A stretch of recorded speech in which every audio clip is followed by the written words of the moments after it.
Blog Talk Radio. Hello everyone, this is Lori Smith on Blog Talk Radio. Good evening. It is 9:30 p.m. here in Calgary, Alberta, Monday night, August the 2nd. And I'm happy to be here. This is Child Abuse Prevention and Human Rights Abuse Prevention is Up to Us, 30-minute live internet streaming radio broadcast from blogtalkradio.com. I'm glad to be here, be able to do these shows, and the chat room is open if anybody would like to come and sit in there. And we're going to continue talking this week, Monday night, Wednesday night, Friday night, about an article that I found.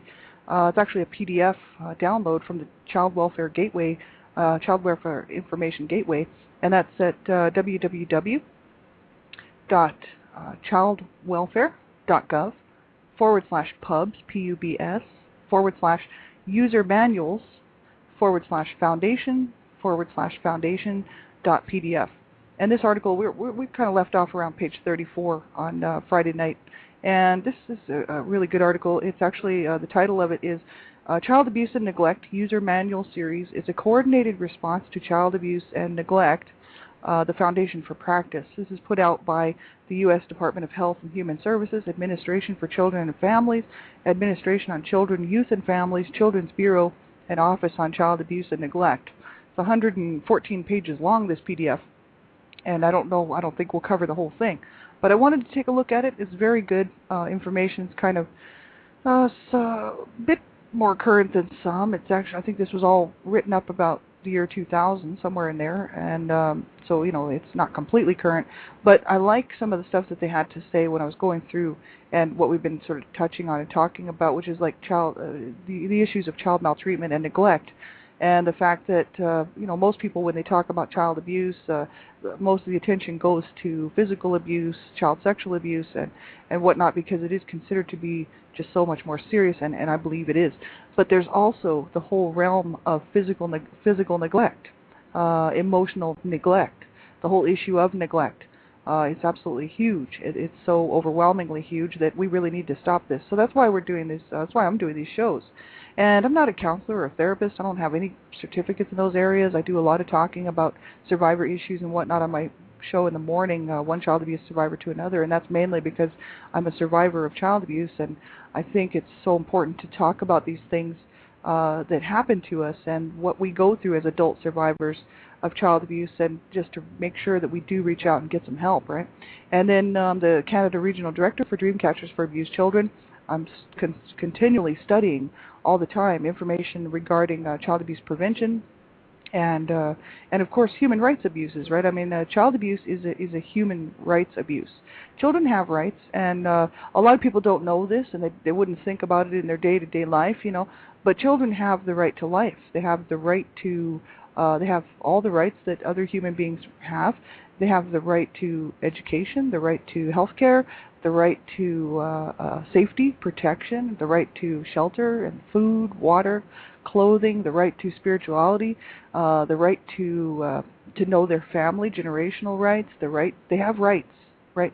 And child abuse just takes away their rights, right? We have to stop child abuse. It is so important. And of course, it's going on in people's homes, 90 to 95%. The stats across the board, that's pretty much where the stats sit. 90 to 95% of all child abuse, whether it's sexual, physical, psychological, emotional, verbal, it's all done by a family member or a close family relative, someone in the family who has access to the child, right? So whether it's the parents, the grandparents, the aunts, the uncles, the cousins, the brothers and sisters, it's a family member. 90 to 95% of child abuse is committed by a family member. So which tells you abusers can be anyone, right? Men, women, older people, young people, children. Anyone can be an abuser. Abuse is a choice, and they don't have to abuse. They can choose to not abuse, but they don't, and they choose to abuse. So we really have to stop this. This is going on in families where it's quite often not reported, it's not talked about. So I wanted to be one more voice, just to be able, because I lived it, I experienced it, and it was my life, and it still is. Because, once you've lived through a life of abuse, to live in denial doesn't get anybody anywhere, and really to face it is really what's helping me to heal, and also to face it, to change this mess. We cannot stick our heads in the sand and pretend that child abuse does not exist. And so that's why I'm doing these shows. And as the Canada Regional Director for Dreamcatchers for Abused Children, that's what I do. I'm an advocate standing up for children's rights against child abuse and looking for ways to prevent child abuse and looking for the education and passing the word on, right? So that's what we have to do. And so I'm so glad to be able to do these shows. You know, the topics of abuse are very sensitive, and people really need to listen at their own discretion. If you feel that the topic would just bother you, then you have to turn the show off. It is your discretion. You must listen at your own discretion. And children under the age of 18, you know, I mean, yeah, I know I was 18 once, and I did not consider myself to be a child under the age of 18, 17 years old, you know. Young people, right? Make sure that you have permission to listen to my shows. That's my advice to you, to keep yourself safe online, right? I'm fighting to save children's lives. We all are, all of us who are involved with Dreamcatchers for Abused Children and other advocates as well, you know, around the world are working to save children's lives. And, you know, there's so many child sexual predators out there and crazy people who are trying to get a hold of children. They will do anything. They will do anything to get a hold of children, to use them sexually, or, you know, to take advantage of them and to assault them. You do not want to end up a victim of a child sexual predator. And so you need to get the information on how to keep yourself safe online, how to protect your family, your friends, you know. Get that information. Just start typing into your browser, online safety, internet safety for children, anything like that will bring you to these websites that will tell you and sort of explain how to keep yourself safe online. It is so important, and that's why I say it on every show.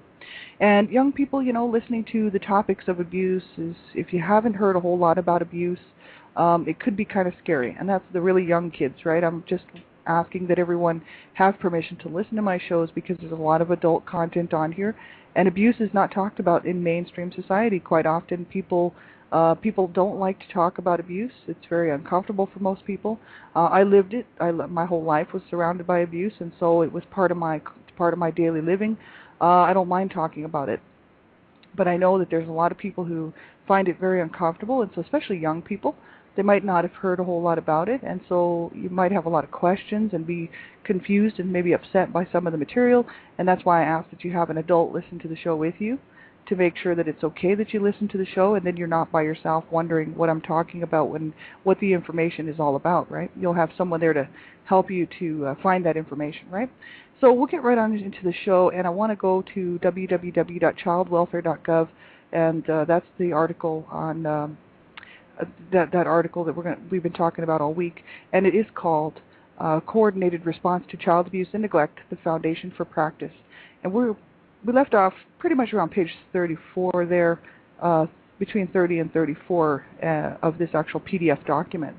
And mainly the last few chapters have been talking about, you know, what is child maltreatment, what is the physical abuse, what is the psychological abuse, you know, what is the scope of the problem and whatnot, right?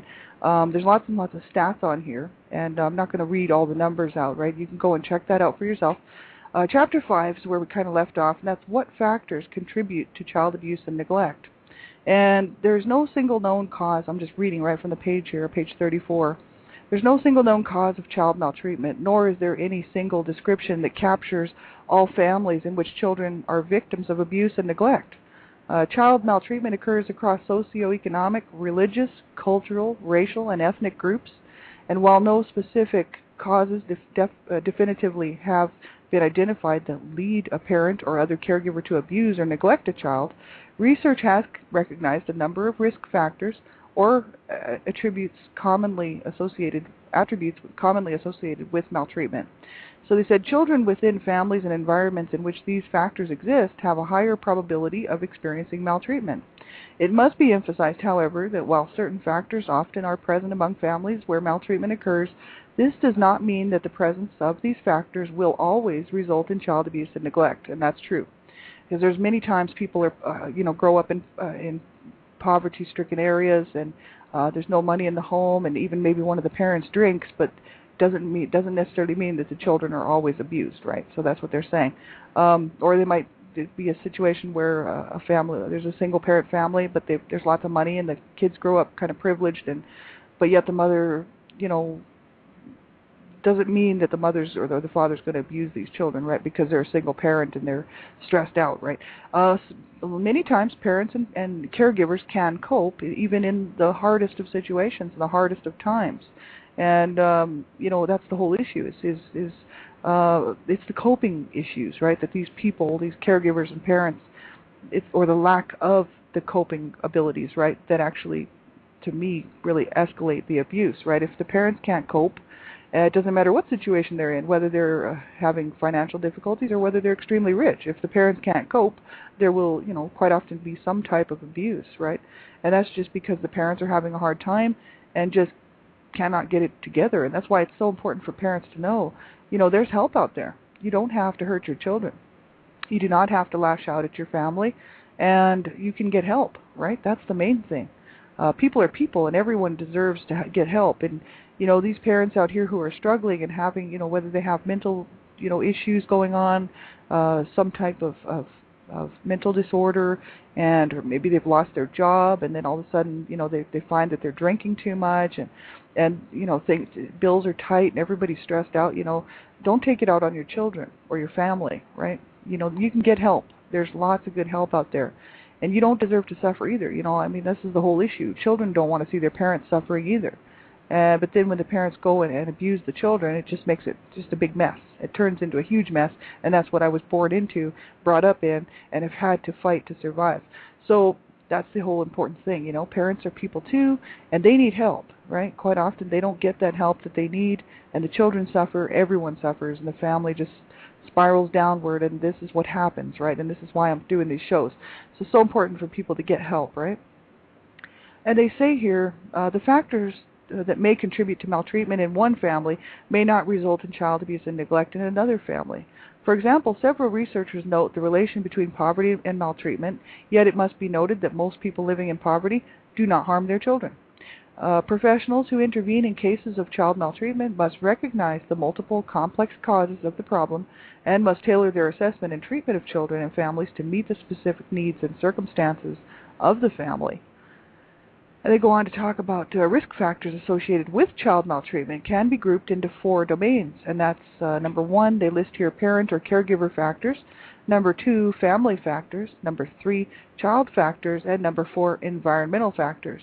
And they say it is increasingly recognized that child maltreatment arises from the interaction of multiple factors across these 4 domains.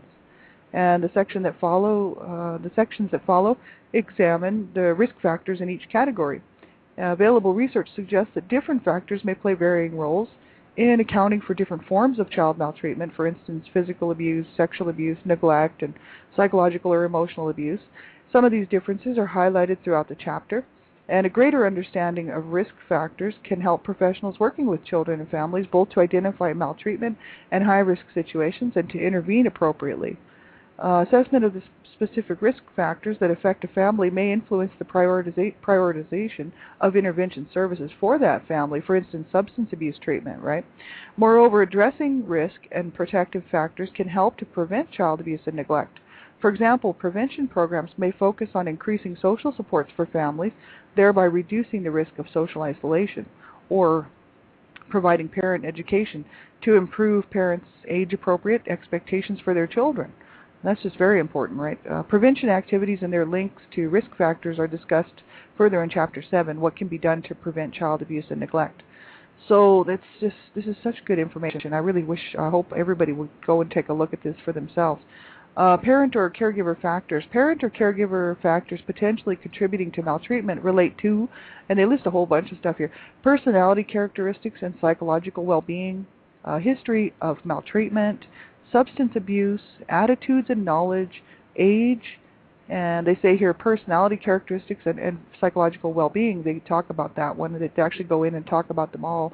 And they say here no consistent set of characteristics or personality traits has been associated with maltreating parents or caregivers. Some characteristics frequently identified in those who are physically abusive or neglectful include low self-esteem, an external locus of control, which is like a belief that events are determined by chance or outside forces beyond one's own personal control. Poor impulse control, depression, anxiety, and antisocial behavior. It says while some maltreating parents or caregivers experience behavioral and emotional difficulties, severe mental disorders are not common. So this is really quite interesting. Yeah, that's just the thing. There's a lot of factors that that come into play, right? And not every person who has some sort of mental disorder will abuse their children, but it's just the fact that some do, and so this is the issue. And it's just a good idea to get help. I know with myself, there's mental illness in my family, and I mean I recognize that, and so as a survivor of child abuse, it's very important for me to keep an eye on my behaviors and keep a close eye on what I'm doing and make sure that if I'm sort of like spiraling downward or having a hard time with things, that I need to get help, right? And that's the whole. I think there's more shame in not getting help than there is in getting help. A lot of that whole thing about the whole stigma of, people not wanting to get help with mental issues because they think, oh, what will people think? What would people say? It's like, well, who cares what those people think and what those people say? It's your life, and you deserve to have a good, healthy life. And the whole shame is really goes to people who will not get help and who hurt their children because they won't get help. And that's my case with my parents. They had so many issues and emotional problems, mental issues, and they would not go get help because they didn't want to admit that there was a problem. First of all, they didn't feel that they were responsible for that problem, and they didn't feel that they should have to go and get anything done about it, that their behavior was fine. It was everybody else's behavior that was messed up. And they just wanted to continue living the life that they lived, which is really unfortunate because the domestic violence and abuse was absolutely horrible. And they could have had a good life had they gotten some help. And then their anger and hatred towards the family would not have escalated to the children. That's what I'd like to think, right, had they gotten some help. So it's just so important that people do get help, right? Make sure you do, reach out and make a phone call. If you're having a hard time, there's people you can talk to out there on those crisis lines, and you can remain anonymous. You don't even have to tell them your name, and you can just call and just tell them, I'm having a hard time, and I really need some advice on what to do, and I need somebody to listen to what I'm going through and help me out. It's so important because we all deserve to have a good life. And I, as growing up abused, I quite often when I was young used to think I hated my parents, and because of what they had done and the hatred that they had shown towards me. And I wanted to hate them back, you know what I mean? And then I realized I didn't hate them. I felt sorry for them because I loved my parents very much, and I just hated what they were doing to each other. I hated what they were doing to the family. I hated the fact they wouldn't get any help, and for us or them. And I realized I didn't hate them, and I loved my parents very much, and I would love to see them happily married, and loving their children like they should have, and treating us right. And that's, I think, what most people want. You know what I mean? But it's just that whole hate cycle, right? Just gets passed on to people, and if you don't deal with it and and come to terms with it, you spend a lifetime of misery, right? And that's what my parents did because they were abused, right? They didn't have any knowledge of parenting skills or knowledge to even help themselves out because they were abused way back in the 1930s, and there was no help for them. So that's the whole issue. They didn't grow up in an age where there was all this help, and we do. We have help at our fingertips. We can make a phone call. We can get online. We can get involved in some of these support groups online where we don't even have to give our real name. If we don't want people to know who we are, we can just remain anonymous and get on there and start talking and get some help from people who have been through the same type of things or going through the same type of things. And, for parents who are having a hard time and don't want to abuse their children but don't know how to get help, there's help out there. And that's why there's just no excuse for abuse as far as I'm concerned. There never was, but even, especially more so nowadays with all the information that is out there, there's no excuse for abuse. I don't minimize it. I don't excuse it. Abuse is abuse. An abuser is an abuser. It's against the law. I hope everybody realizes that. Abuse is against the law. Child abuse. So anything that harms a child is child abuse, right? Anything that intentionally harms a child. We're not talking an accident.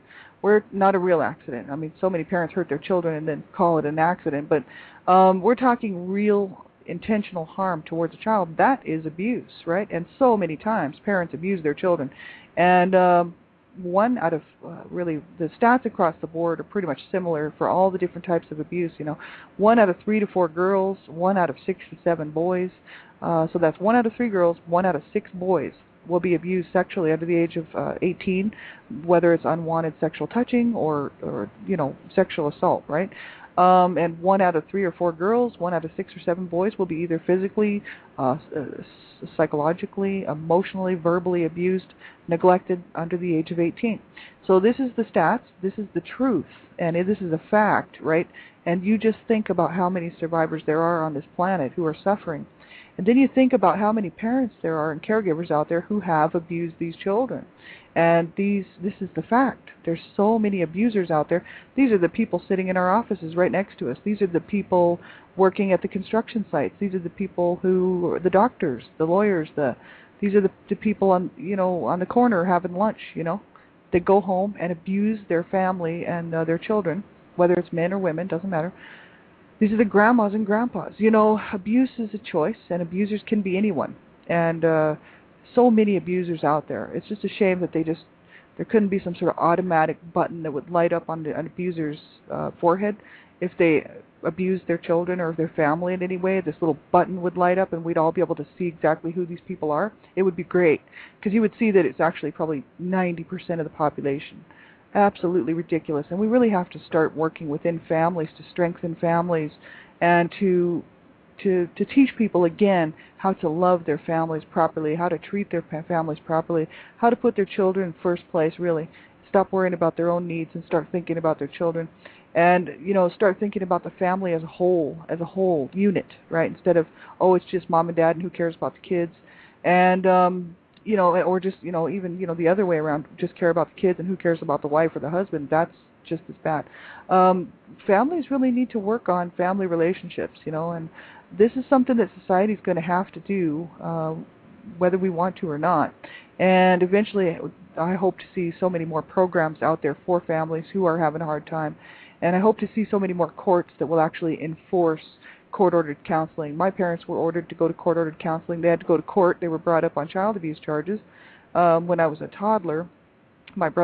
Because my brother had finked my dad out, and he said that he was afraid to go home. He was at school, and he told the nurse that he was afraid to go home. He was afraid of my father. So, the CPS or DHS, whichever, they got involved, and my parents were told to go to court. They went to court, and they were told that we would all be removed from the home if they did not go get counseling, because my mom pleaded and begged with the judge that she would be allowed to keep her children, see, even though she was the main abuser to me and to quite a few of us in the family. But they went to 2 sessions. I think they went to 2 sessions as far as the siblings remember, the older siblings who were cognitive and actually knew what was going on. I was the youngest, so I was just a baby. They went to 2 sessions, and that was it. And then they continued on in their abusive ways. The abuse just got worse. We moved to Canada, moved out of sight, out of sight, out of mind. And that's just the issue. I think courts really need to come down on parents, and if they find abuse in the home and they find that the situation's not safe for the children, they need to force those parents to stick to their end of the bargain and get some help for these parents. My parents needed serious help. And my mom's passed away 15 years ago. She was miserable her whole entire life, and she never had a good day in her life. I mean, she might have had a good day where she could pretend that she was having a good day, but in the back of her mind, she knew what her life was, and she knew what she had created with my dad, which was a life of misery and suffering, right? And in a marriage that was loveless. There was no love between my parents whatsoever, and absolutely horrible way to live, right? And then to bring up your children in that 7 children. Is a serious problem, and many people have said that my parents should have been arrested, and I do believe that's true. They both should have been arrested and brought up on abuse charges and made to do some time and made to straighten up. And unfortunately, that didn't happen. And my dad is almost 90 now, so forget it. You know what I mean? It's like 90-year-old man. He can't remember, 2 weeks ago, let alone 40 years ago. So it's a real problem, and this happens, right? I believe had my parents got counseling and got some help, and our family had learned to grow together, overcome the issues that were at hand, and were forced to come together as a family to learn how to problem solve and how to cope and how to handle the stresses that would cause people to go off the deep end, we could have had a good family. We could have had a good time and really learned to love each other and grow and just have this great life, right? And even when obstacles would come our way, right, we would still be able to bounce back from them. So that's the importance of getting help for your family. You know, if you're a parent out there and you're listening to my show and you just, you know, you're having problems, make sure you do reach out. There's no shame in that. The real shame is in the people that don't reach out. That's where the shame lies. It's the shame lies to the abusers, these parents who abuse their children and they don't reach out to get help, and they just think that what they're doing is okay. That's where the shame lies. But parents, you know, who are having a hard time coping and they love their children, they don't want to hurt their children, there's no shame in reaching out and saying, hey, look, I got to get help. I don't want to hurt my family and I don't want to hurt myself, and I love my family, and I love my family enough that I'm going to get help, and I'm going to get help for my family. That's real love. You know what I mean? That's real parenting, you know? Because everybody has problems, and everybody can run into times when things just seem too hard and too tough for no matter, you know, for many different reasons, right? So important for people to get help.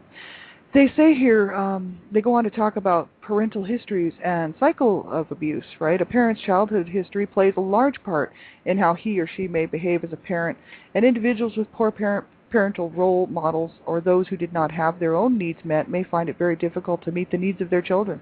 And that's what I was just talking about. You know, my parents grew up in very abusive, dysfunctional homes, a lot of strangeness, you know. My mom told me quite clearly what her life was about, and you know, my grandmother was a horrible woman and abused all of the children, and actually was responsible for one of my uncle's deaths.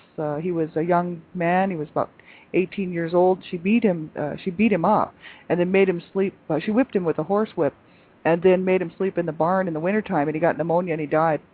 And my mom never forgave my grandmother for that. But my mother was abused as well, beaten and misused and cursed at, and verbal abuse, and you know, just horrible way to grow up, you know. And when she was 20, she met my dad and they got married, and my mom had never dealt with her issues of being abused, right? And so she just took it all out on us, right? Because then she got into this marriage that was abusive, and then she just thought, oh, this life is just horrible, and so she just took it out on us. She was so down and so depressed.